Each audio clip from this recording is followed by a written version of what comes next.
The courtroom buzzed with whispered conversations. Lawyers shuffled papers, the judge adjusted his glasses, and the jury sat in silence, waiting for the case to begin. At the defense table, Officer Daniel Carter leaned back in his chair, his grin barely hidden. To him, this was just another routine case, another complaint from a black woman who thought she could challenge him. He had faced dozens of these before, and none had ever stuck. Across the room, Maya Robinson sat still, her posture straight, her expression unreadable. Her presence commanded attention, yet she had not said a word. Dressed in an elegant but understated suit, she exuded quiet confidence. She had seen men like Carter before, smug, entitled, convinced they were untouchable. Carter smirked, whispering something to his lawyer, who chuckled under his breath. He was certain this case would crumble within minutes. After all, it was his word against hers. But he had no idea who Maya Robinson really was. When she finally spoke, the weight of her words would change everything. And Officer Carter's world? It was about to collapse. The night was calm, the air crisp with the scent of freshly cut grass and distant city lights glowing beyond the quiet streets. Maya Robinson stepped out of the grand event hall, her heels clicking softly against the pavement as she walked toward her car. The charity gala had gone well, an evening spent raising funds for education programs. Dressed in a sleek navy blue dress, she exuded elegance and grace. Her mind focused on the long drive home. A police cruiser crept slowly along the curb. Inside, Officer Daniel Carter scanned the street, his gaze locking onto Maya. Something about her presence unsettled him, not because she had done anything wrong, but because she looked like she did not belong. The affluent neighborhood rarely saw black women walking alone at night, especially not dressed like that. His grip tightened on the wheel as his suspicion flared. The flashing red and blue lights lit up the night as the siren let out a quick burst. Maya slowed her steps, barely flinching as the patrol car blocked her path. She turned, meeting Carter's gaze through the windshield. The smug look on his face told her everything she needed to know. This was not about law enforcement. This was about control. Carter stepped out, his stance wide, hand resting casually on his holster. "Evening, ma'am," he drawled, voice laced with false politeness. "Mind telling me what you're doing in this part of town?" Maya's expression remained neutral, calm, but firm. "I just attended an event at the Fairmont Plaza," she said, motioning toward the grand building behind her. "I'm heading home now." Carter's smirk twitched. "And do you live around here?" Maya inhaled slowly. She had been here before. The tone, the posture, the unwarranted suspicion. It was all too familiar. "Officer," she said, voice unwavering, "am I being detained?" Carter's expression hardened. He did not like that response. "You look out of place," he continued, stepping closer. "Mind showing me some ID?" Maya sighed, reaching for her clutch. "Sure." She handed over her ID, watching as Carter studied it. But something in his eyes told her he had already made up his mind. "You sure this is real?" he muttered, inspecting the card. Maya's patience was wearing thin. "Yes. And if you have any doubts, you are welcome to verify it." Carter did not check. Instead, he tucked the ID into his pocket and folded his arms. "You seem nervous," he accused. Maya's jaw tightened. "I am not nervous, officer. But I do know my rights. If you have no probable cause, I would like to be on my way." That was the moment Carter decided to escalate. "Step away from the vehicle," he ordered. Maya's eyes narrowed. "Excuse me?" "You heard me," he snapped. "I have reason to believe you are trespassing. Turn around and put your hands where I can see them." Maya had no intention of making this easy for him. "Officer, I am recording this interaction." Carter laughed. A short, mocking chuckle. "That is cute. Now turn around." Before she could react, he grabbed her wrist, yanking it behind her back. The sudden force sent her stumbling against the hood of the patrol car. Maya clenched her jaw as the cold metal dug into her skin. She felt the bite of steel as the cuffs snapped around her wrists. "This is a mistake," she said calmly. "You are making a very serious mistake." Carter smirked. "We'll see about that." The car door slammed behind her. The night's silence swallowed the sound of her dignity being thrown away. Inside the precinct, the fluorescent lights buzzed overhead as Maya sat in a small holding cell.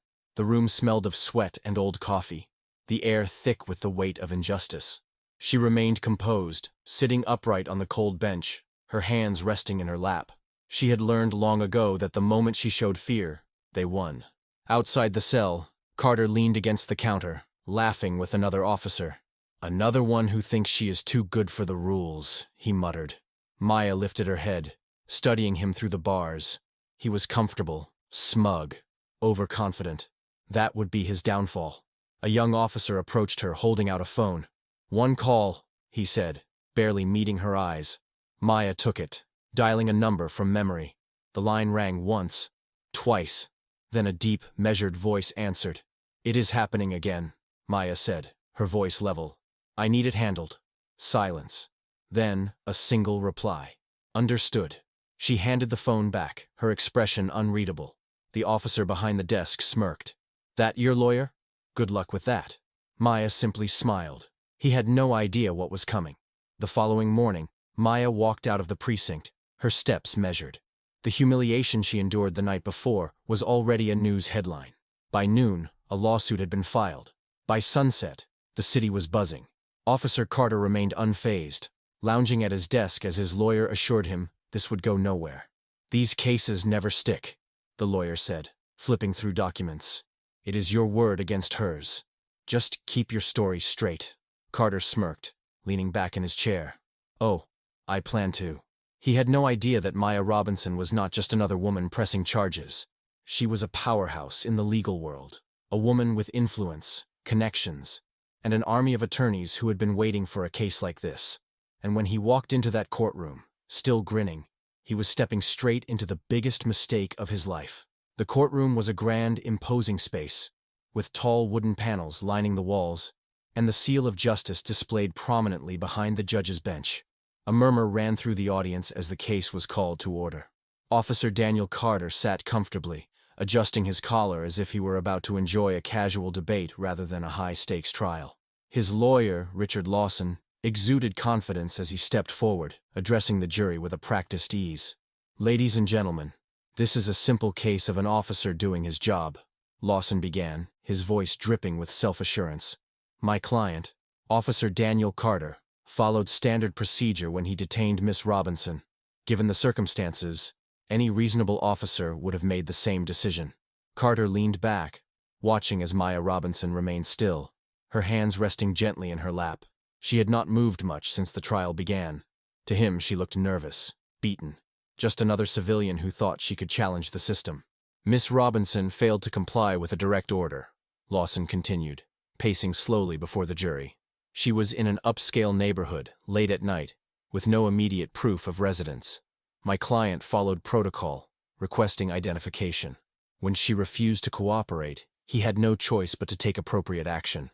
This was not an abuse of power. This was an officer ensuring the safety of his community." The jury members remained silent, some shifting slightly in their seats.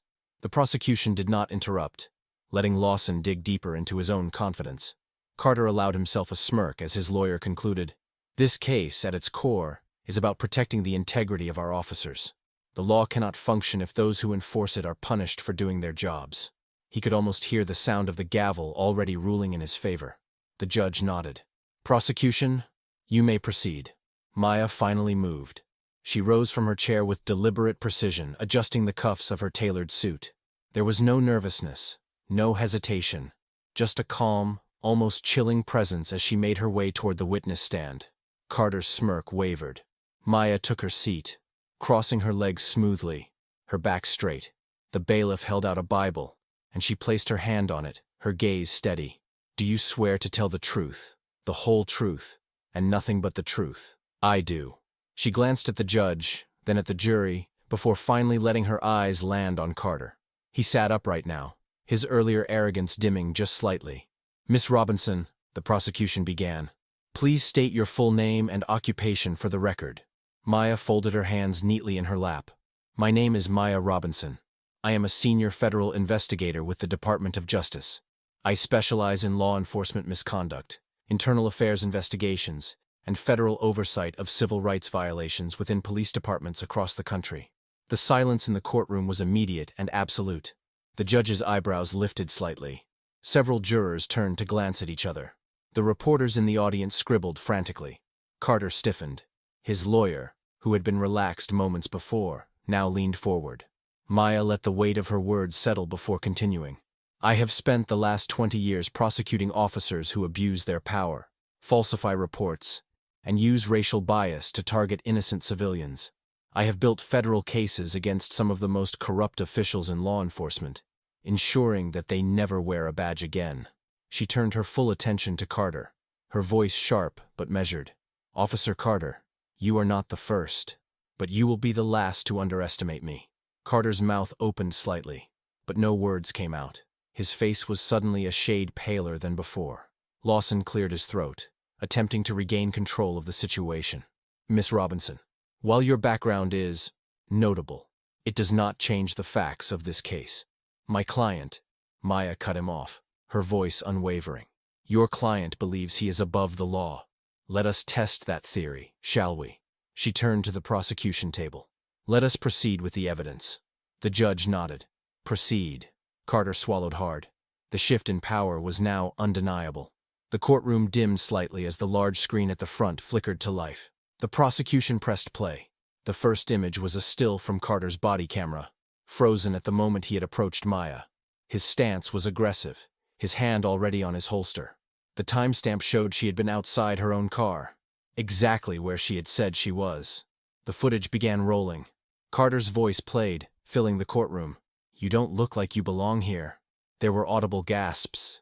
A juror's jaw visibly tightened. The reporters in the back of the courtroom scribbled faster. The footage continued. Carter's tone was mocking, dismissive. Then came the moment when he grabbed Maya's wrist, twisting it as she clearly complied. I said, put your hands behind your back. Then, the soundbite that sealed his fate. I'm tired of you people thinking you can do whatever you want. The room went deathly silent. Carter's lawyer looked like he had swallowed a brick. Carter himself was frozen, staring at the screen as though it would somehow erase what they had just heard. The prosecution let the silence hang in the air before pressing play again. The final piece of evidence appeared. The police report Carter had written. It stated that Maya had been aggressive, that she had resisted, that she had been trespassing. The footage, however, proved otherwise. Maya turned in her seat, her gaze fixed on Carter. You thought you were untouchable, she said quietly. You are about to learn otherwise. The judge's voice was steely. Officer Carter, do you have an explanation for this footage? Carter's lips parted, but nothing came out. The courtroom had already reached its verdict. The courtroom was tense as the jury filed back in. The air was thick with anticipation, reporters whispering among themselves, cameras flashing from the media section. Officer Daniel Carter sat stiffly in his chair, his once confident smirk nowhere to be found. His fingers drummed nervously on the table, his gaze flicking toward the jury foreperson. His lawyer, Richard Lawson, leaned in slightly, whispering, They will not convict you. Trust me.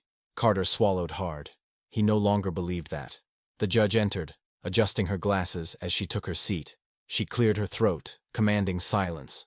Ladies and gentlemen of the jury, have you reached a verdict? The foreperson, a middle-aged woman with a firm expression, stood. Yes, Your Honor. She held a paper in her hands. Carter's chest tightened.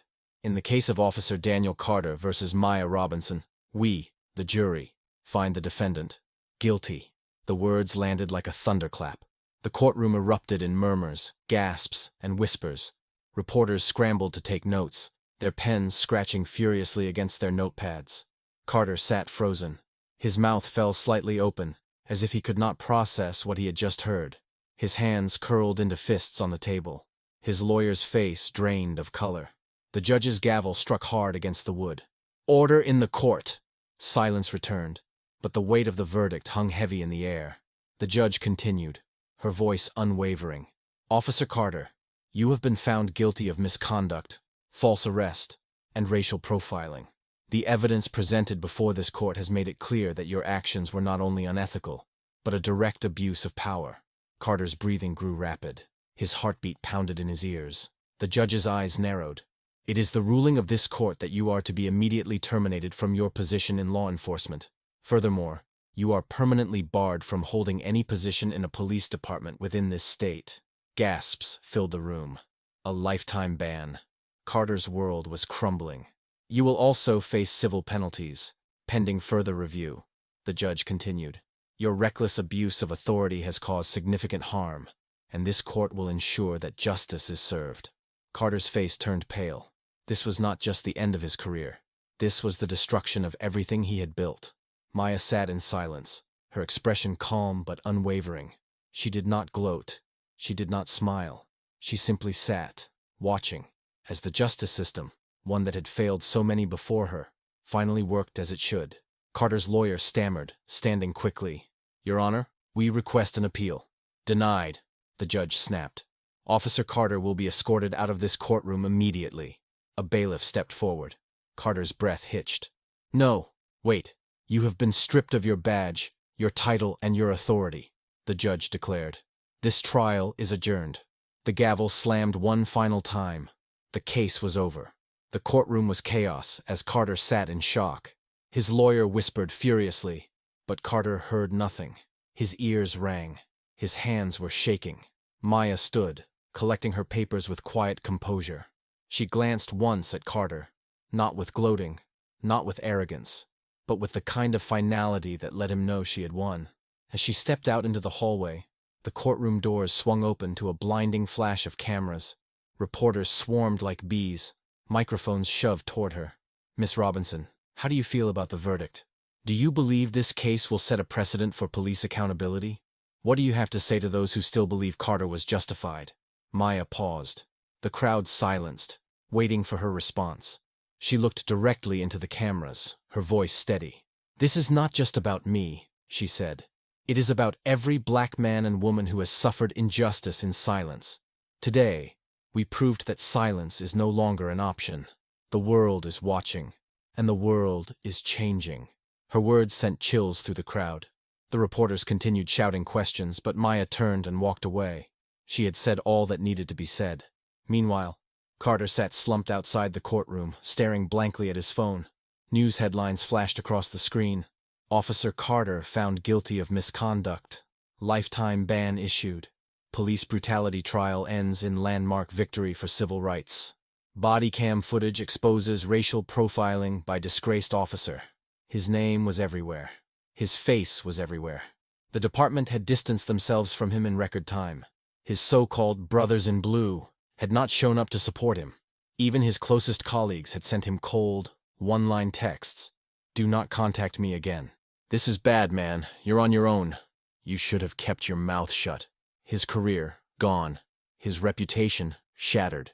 His power, extinguished. And Maya Robinson? She had walked out of this unscathed. No, not unscathed. Victorious. Stronger than ever. Carter clenched his jaw. He had spent years believing he was untouchable, above the law. That belief had been his greatest mistake. He had lost, and the world would never forget it. Maya stood on the courthouse steps, the late afternoon sun casting a golden hue over the city skyline. The trial was over. The verdict had been delivered, and yet she knew this fight was far from finished. The echoes of flashing cameras, hurried footsteps, and murmured conversations blended together in a steady hum around her. A few feet away, reporters still lingered, their cameras trained on her as they whispered into microphones, summarizing the historic moment. The weight of what had just transpired pressed down on her shoulders, not as a burden, but as a reminder of how much work remained. As she took a deep breath, a figure approached, a fellow attorney, a young black woman with determined eyes and a grateful smile. "You did what so many of us have been too afraid to do," she said softly. "You showed them that we are not invisible, that we will not be silenced." Maya nodded, her expression calm, yet resolute. "This was not just about me. It never was." One by one, others stepped forward. A retired judge who had spent years watching cases like this go ignored. A civil rights leader who had fought for decades, seeing so many injustices swept under the rug. Even a few law enforcement officers, ones who understood the weight of their badge and the responsibility it carried, approached her, nodding their quiet thanks. She had not done this alone. She had stood for something bigger, something undeniable. And today, the world had listened. A gust of wind rushed past, lifting the edges of her coat as she exhaled. Her gaze drifted across the street, where Carter sat slumped on a bench, staring blankly at the pavement. His suit, once crisp, was now wrinkled. His phone, which had once rung with calls of power and authority, now remained silent. He had spent years believing the system would protect him, that no matter what he did, no one would dare challenge him. But today, he had learned the truth. Today, he had lost everything. Maya did not smile, nor did she revel in his downfall. She simply turned away, knowing justice had spoken louder than any words ever could. As she descended the courthouse steps, her mind was already on the next case, the next battle, because this was only the beginning. Officer Carter thought he was above the law, but when he chose the wrong woman to target, he learned the hard way that real power does not come from a badge, it comes from justice. And justice had just made its ruling.